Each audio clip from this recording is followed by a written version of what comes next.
Одлично. Аплауз.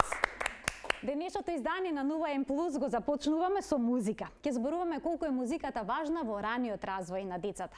Како ги поттикнува интелектуалните, моторните, па и естетските вредности кај нив.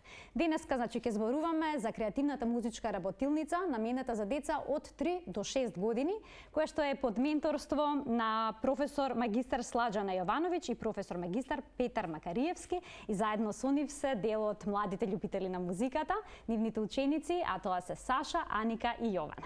Добар ден. Добар ден. Превладува мислењето дека музичкото образование кај децата треба да започне некаде кај 6-та година, но сега се менуваат тие ставови. Оваа работилница е за деца од 3 до 6 години. Зошто е важна музиката во раниот развој кај децата? Зошто е важно да почнат децата од рана возраст да музицираат?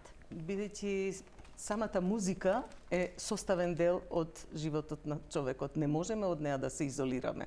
Таа постои без оглед на тоа дали ние ќе ја почитуваме, ќе ја сакаме и ќе ја негуваме. Така. Но токму затоа треба да стане составен дел кој ќе ни овозможи еден правилен развој во животот, едно секојдневие исполнето со убавина, така да кажам. Бидејќи е таа поврзана и со емоциите, а емотивната интелигенција знаеме колку е важна, поготово во најмалата возраст. Во светот постојат многу методи на работа со деца од 3 до 6 годишна возраст, значи предучилишна возраст, во која се стимулират децата да бидат сензитивни кон појавите од музичкиот свет. Ритамот, интонацијата, бојата на звукот да ја примат и сето тоа да стане составен дел од нивниот живот. Така што во целиот живот понатаму, доколку правилно се насочат, ќе можат да ги користат придобивките на квалитетната музика. Споменавме дека е за деца од 3 до 6 години, но не споменавме дека тука не е потребна аудиција. Дали тоа значи дека секој дете може да научи да свири? Абсолютно. Дали секој дете може да се овлада оваа програма? Апсолутно. Знаете како станува збор за една адаптирана програма, која што да кажеме тргнете се што знаете од она академско, нели, изучување на музиката како наука и како уметност. Сепак ова е една прилагодена програма за возраст од 3 до 6 години, која што и професорката Јовановиќ и ја имаме сублимирано од Јапонија, вие рековте Русија, јас ја имам работено во Америка 3 години, да. Сега, ние имаме само прилагодено, адаптирано на наши, да кажеме, емотивен развој, психофизички развој на децата, јазичен, нели, не можете вие да предавате нешто што е актуелно во Америка или во Јапонија, сепак тоа. И традиција, да. Сега, зошто викам не е потребна аудиција? Песничките кои што се изучуваат, значи имаат повеќе сегменти. Тука е и ритам, тука е мелодија, тука се бои како што може да видите на самиот синтесајзер. Се изучуваат висината на тоновите, така што не гледам причина зошто некој дете треба по дефолт да биде окарактеризирано како вундеркинд или како супер талентирано, за да може да ги посетува овие креативни работилници. На крајот на криштата, нас поентата ние да всадиме љубов кон оваа уметност, нели, кон музиката, а не ние да правиме некакви коњи за трка. Се гледа колкава е љубовта кон музиката, нестрпливи се малите да одсвират, зарам јас нема да свирам, еве сега беше прашањето, сите ќе одсвирите по една песничка, сите. Еве ти ќе одсвириш. На што се темели оваа програма, како се учи? Нотите се совладуваат преку боја, така? Значи децата учат, еве, ајде можете ли да ми кажете? Одиме од познато кон непознато, така да кажам. Еве ги тука. Може ги покажеме. Значи нема класично петолинија? Не.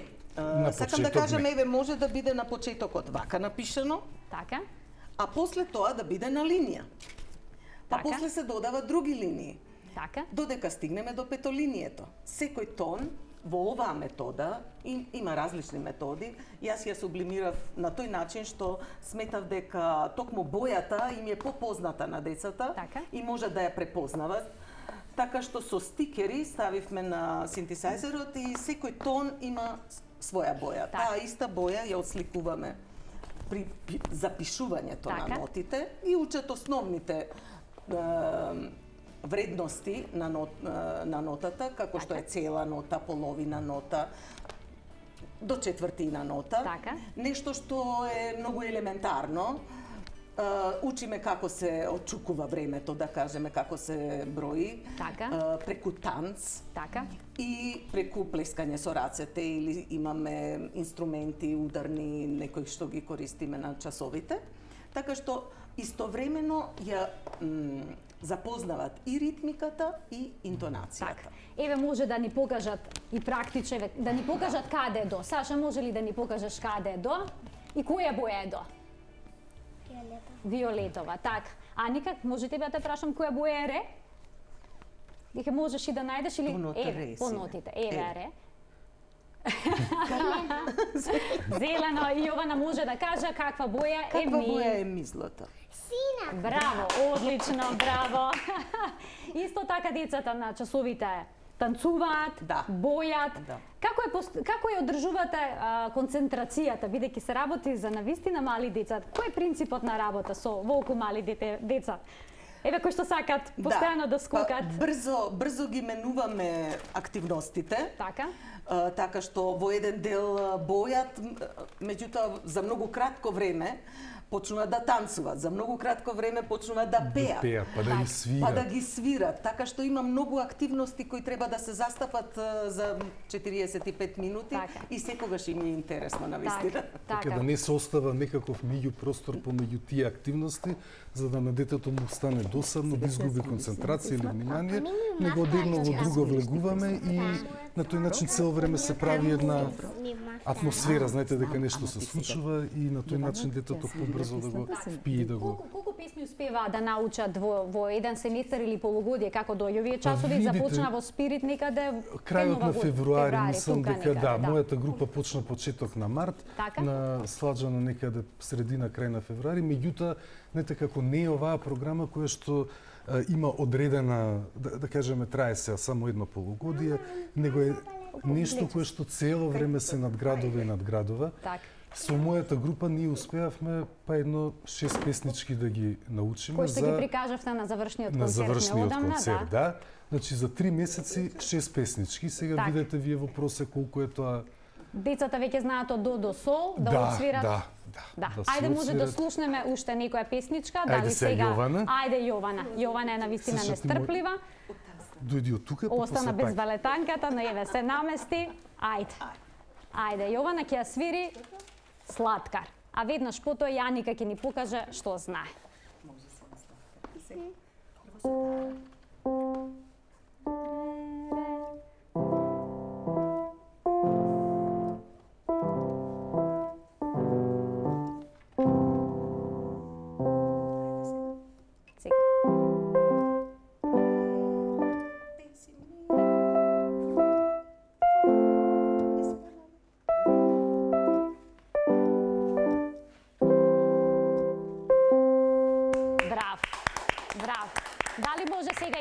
Да ја слушнеме. Аника, дали ти ќе отсвириш твојата песничка, која ни ја подготви за денес?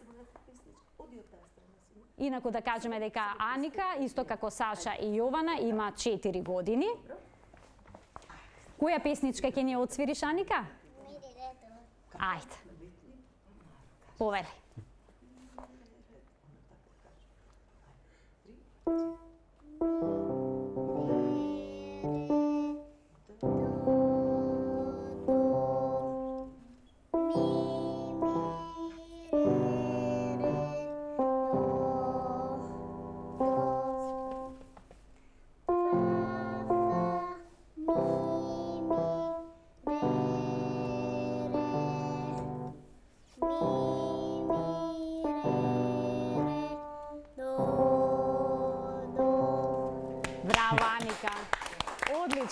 Одлично.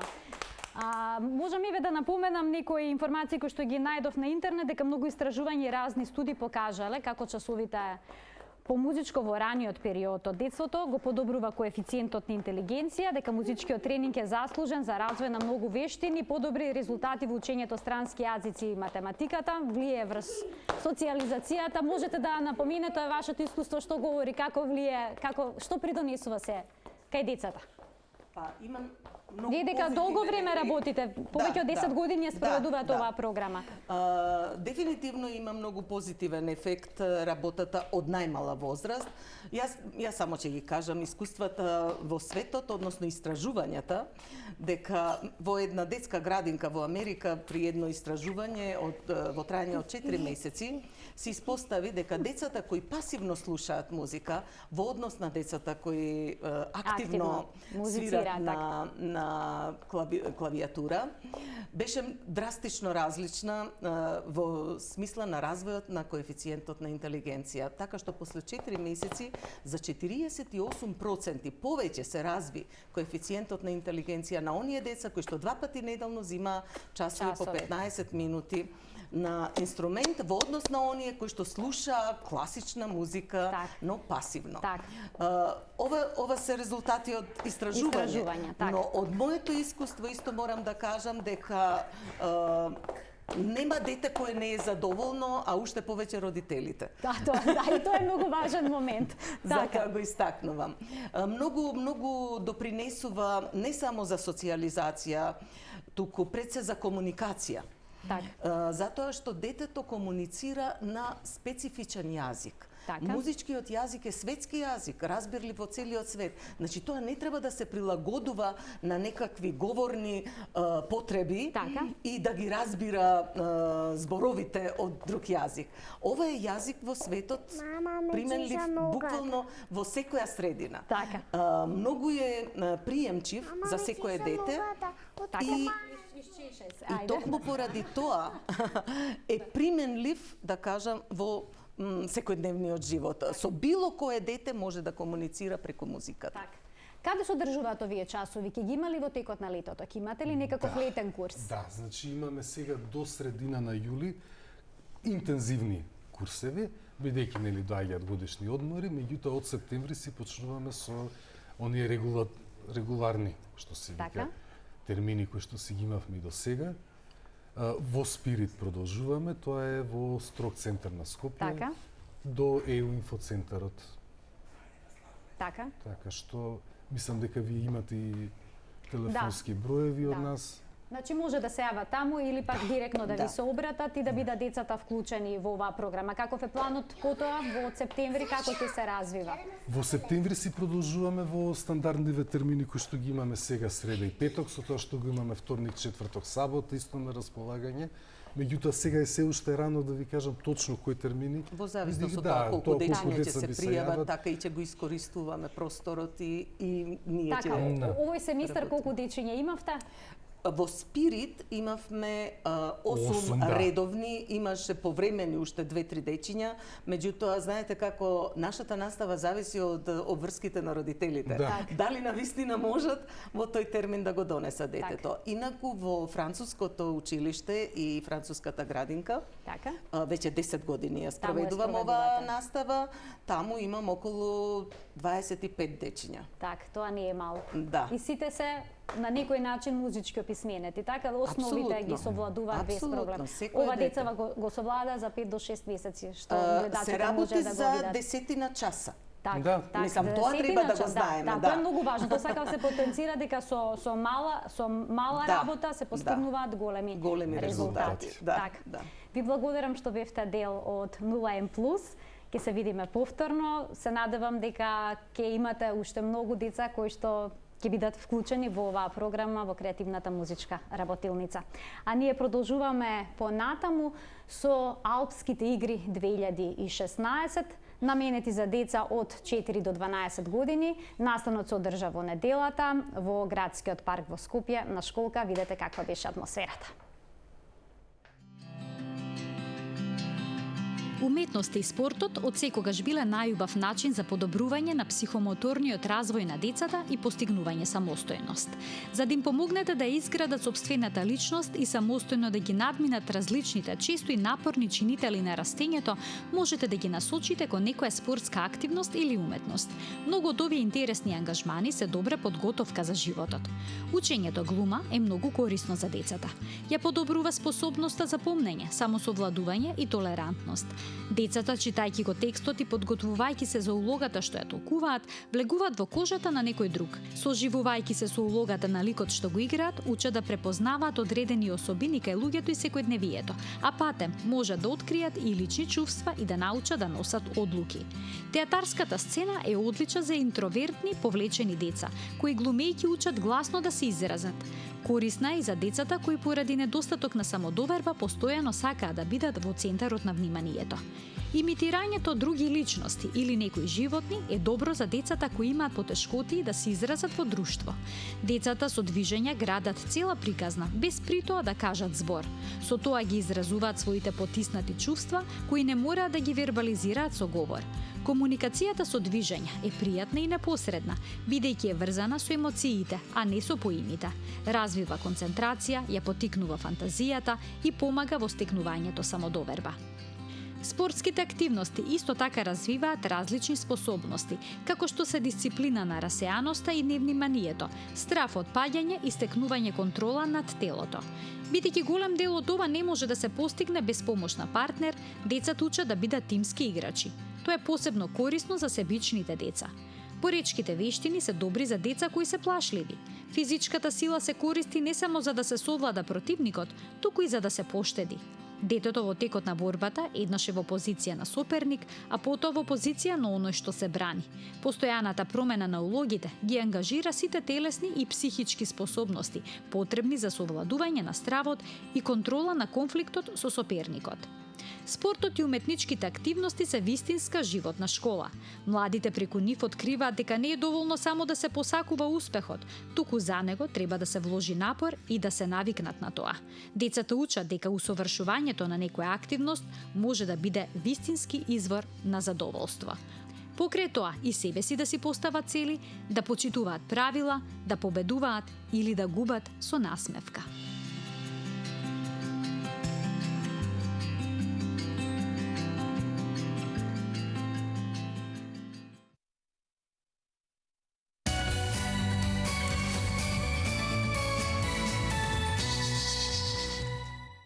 Се надевам дека уживавте во денешното издание на 0N+, исто како и ние во студиото.